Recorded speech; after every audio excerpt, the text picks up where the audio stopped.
They're doing it live this time. It's different on all of them again. I know.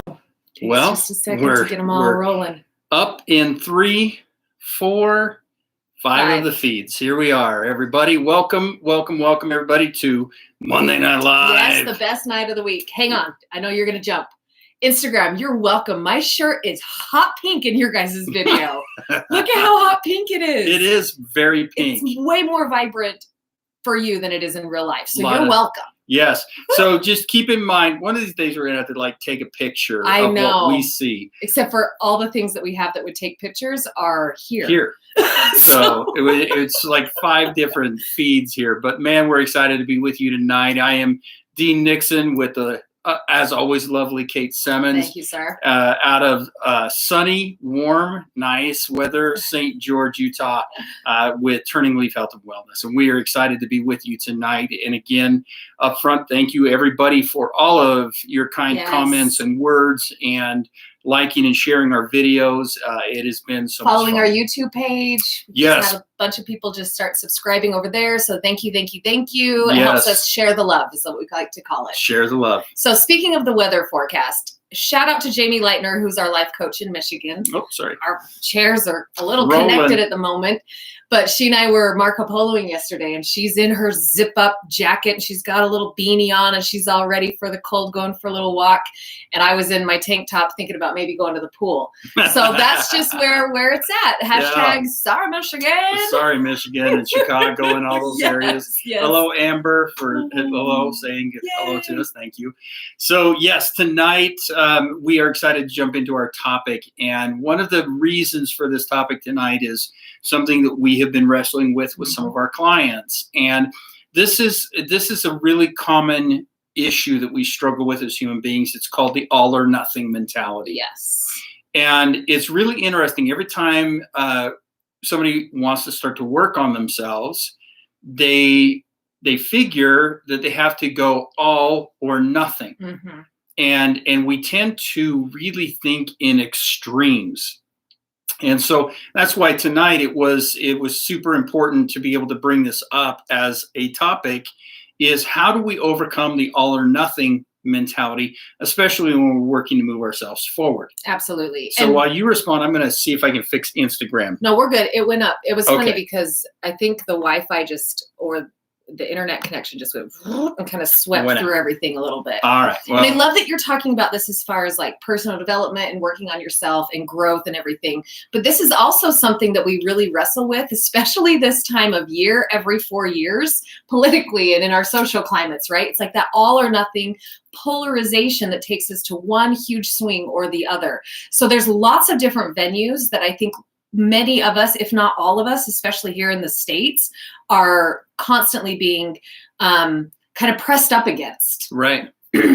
Yes. And I see a lot of people where they are. And so you're right. You're throwing a lot of kind of wood on the fire for us to really work through. And well, I think the same thing that moves us forward individually in our own personal growth is what helps us to find that beautiful, lovely middle ground in the center, politically, social, like any other thing that you want to talk about. So all the skills are the same. All the skills are the same.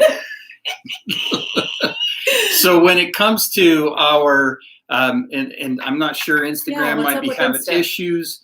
I'm just not sure what's happening there. We're going to try and get that going. Sorry for those that are coming up.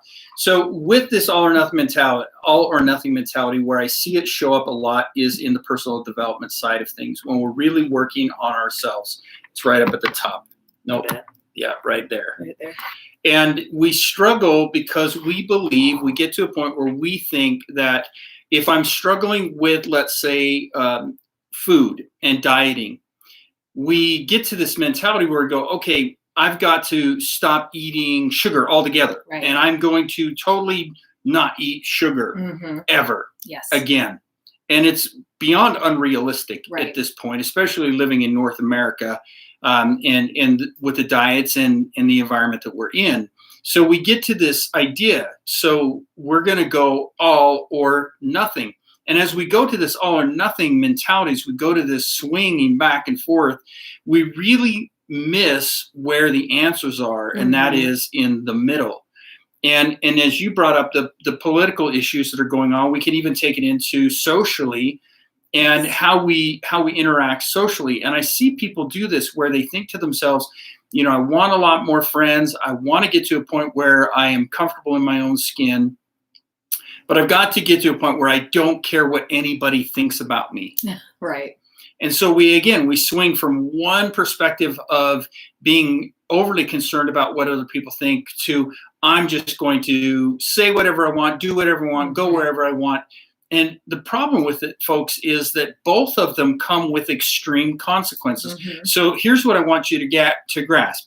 When you use extreme solutions, you have extreme consequences. Yes, I love that. Say it one more time for the people in the back, Dean. When you use extreme solutions, you wind up with extreme consequences. And I see this a lot in social media, for example, as you were kind of leaning into that venue, where I will see people that will be like, I'm taking a break from Instagram. I'm not going to, or Facebook, I'm not going to be on here for a while because I'm too plugged in. Or they are posting every 5 minutes, every single thing that they can find. And it's this extreme. Yes.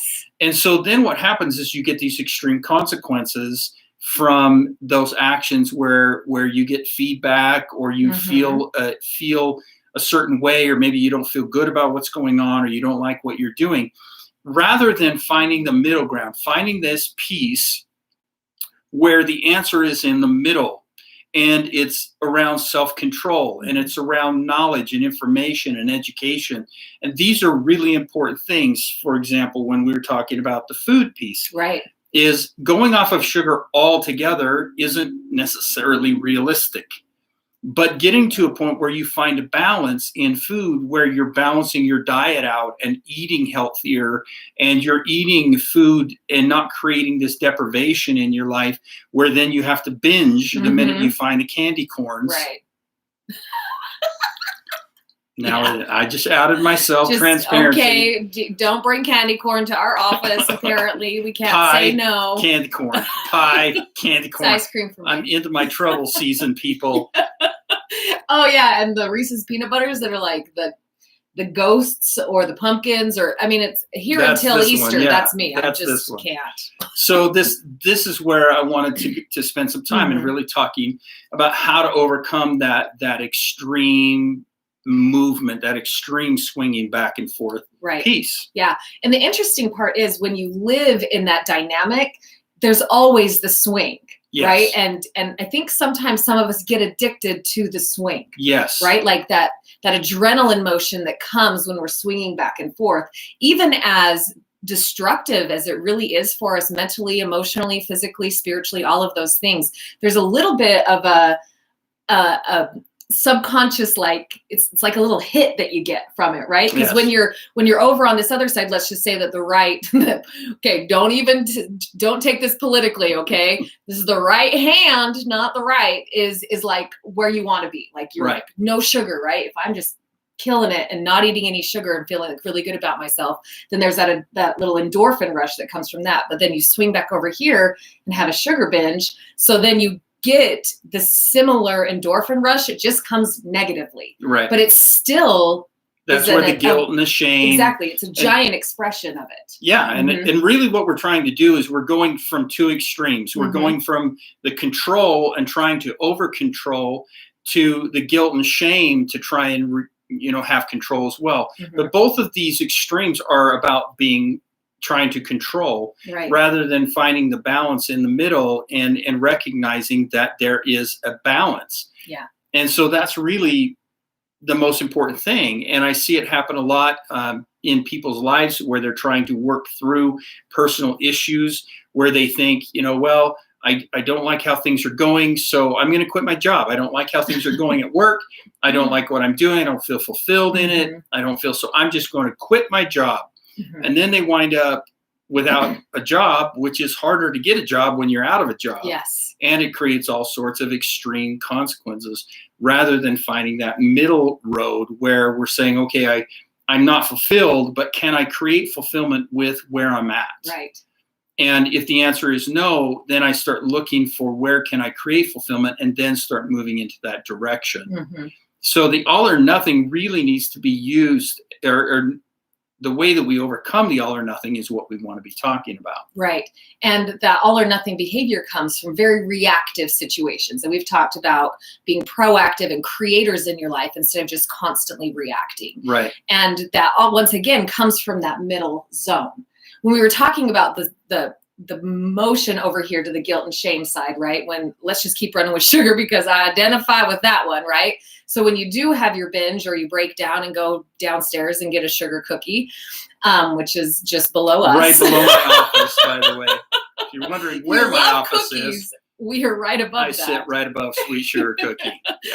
You know, so then we get clear over here into this side where we're like, and then you start to beat yourself up, but then it starts that kind of obsessive cycle with it. Right. And you suggested a book for me a while ago, which was called The Existential Kink. And when you get into shadow work is what they call it in the new age, you start looking at kind of your blind spots and your dark sides. It's interesting how in that book it brought up how we really do on some sort of interesting level enjoy that, or we wouldn't do it. Right. So once again, I was just finishing my thought from before about how I like it when you finish your thoughts. Thank you. There is this satisfaction that we can get, even though it's quite torturous, is what it is. Yes. Right. But there's this sort of weird thing that happens where it satisfies us. Right. So the middle ground too, oftentimes can be less exciting.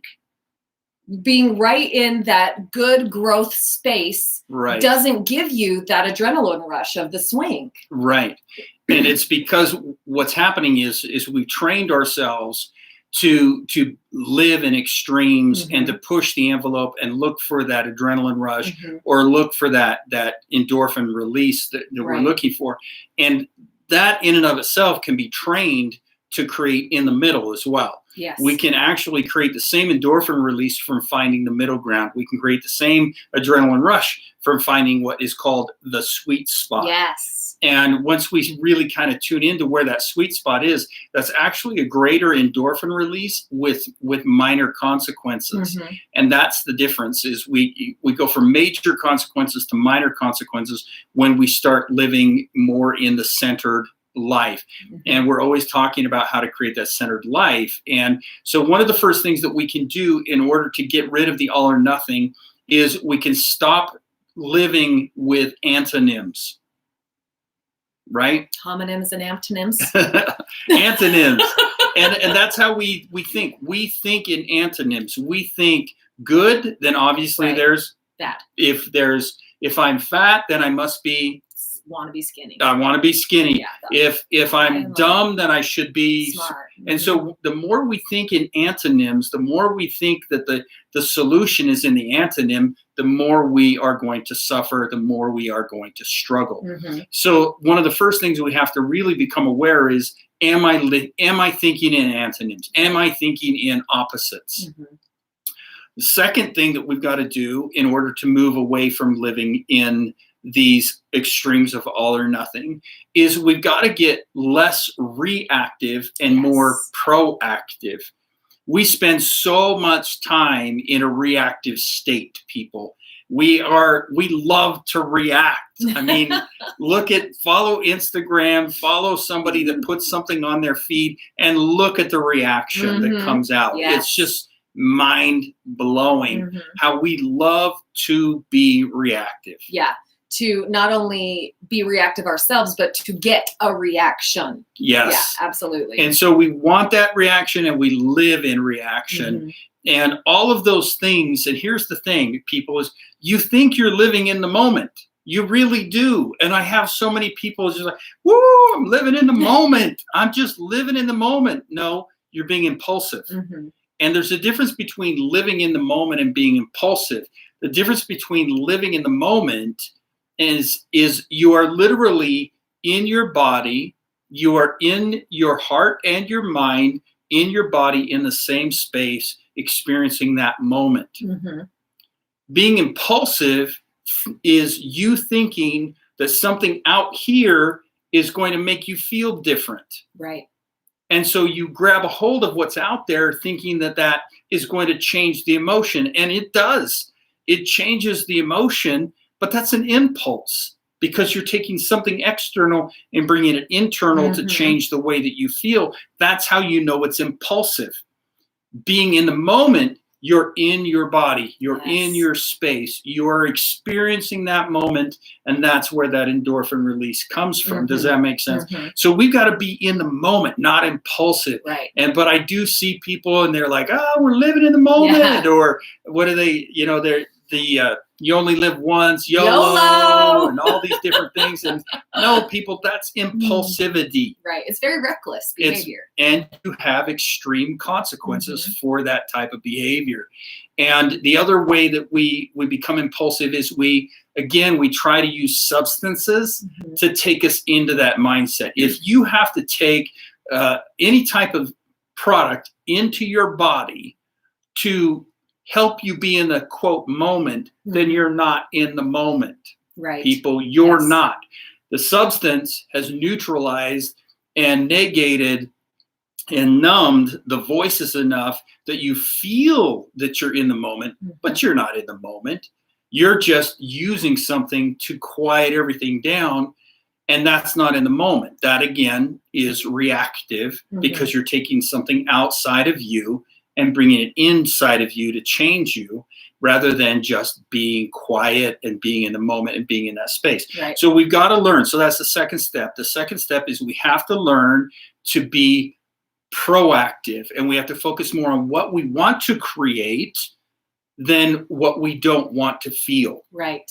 And that's really the key. Yeah, and I love that you brought in that substance world and the recovery world, because I feel like in that space, people really do learn how to not keep swinging, right? And I'm going to read Amber's comment over here because it's perfect. She said, I love this topic, and I struggled with this, especially in my early recovery. I'm way better today, but I still have to remind myself that it's a journey and process, and work to find my middle area and be okay with that. Amen. Well said. Absolutely, because I think that we can get caught still in the all or nothing pendulum. We're like, man, I am just going to be in the middle. I'm going to always be in the middle, right? That is an all or nothing mentality, because you're going to have those moments when you do swing, because you're human. I do. I definitely do. Yeah, he definitely does. Candy corns. I just talked about candy corn and pie. Right? But the goal is to stay in the middle and work to stay in the middle as much as we can, so it's not as a roller coaster of a ride. Absolutely. So those are two things that we can do. The third thing that we can do, which is the most important, is we can get perspective. We have to work to get perspective, people. We need to learn. And this is where we've got to be constantly watching healthy videos. Like I challenged you all last week to post healthy stuff. We need to be reading healthy books and healthy literature that really helps us to learn more about ourselves and to really get that perspective. Because if we don't understand the world and the way the world works, then we react. And that's one of the things that's so interesting to me is, as I sit and I listen to a lot of the issues that are going on socially and a lot of the things that are going on globally in our world right now, being at the age I am today, and I'm verbal, I'm 55, people. I'm 55 years old. Double fives, my lucky numbers. And the reality is that if I was going through what we're going through right now with the upheaval in our social dynamics with sensitive issues that are still issues that we need to not have issues anymore, that still are and we haven't resolved, the pandemic and all these other things going on. If my 20-year-old self was sitting here, I would be dealing with it differently emotionally.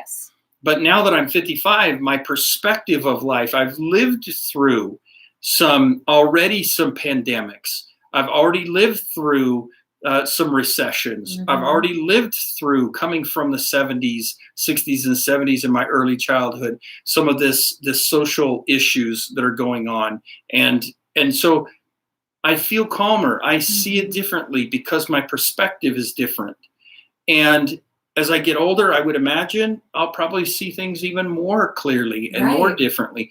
But age has given me perspective. Now, I'm not saying that you have to be old to have perspective, but I am saying that the more that I educate myself, the more that I learn, and the more that I experience life, and the more that I'm open to ideas and other people's opinions and other perspectives, the more clarity, more calmness, and the less extreme in my decision-making process I become. Absolutely. And I'm just thinking, it's just reminding me of a podcast that we did. I know it was probably about a month or so ago, all about helping you be able to figure out how to see what is and isn't true. Right. And that's another place you can get when you really do strive to find that middle, the nice solid middle where a solution happens, right? And that's what you're talking about.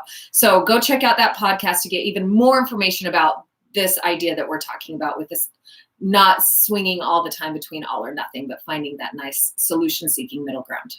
Absolutely. Well, here we are. 20 minutes in, it goes so fast. That's why it's so great. Listen to our podcast. We have a full 50 to 60 minutes to really flesh these things out. So go to our podcast. You can find them also on our YouTube channel, or you can just go to our podcast, the Dean and Kate podcast, on any of the other platforms. I think we're on all the platforms now. Too. And like and share those as well. So thank you all for tuning in. You guys are amazing. Hopefully your content is helping. Please like and share the videos, and keep talking about it around the water cooler and the dinner table. And we love you guys. Have a wonderful week. We will see you next Monday Night Live. Bye. Bye.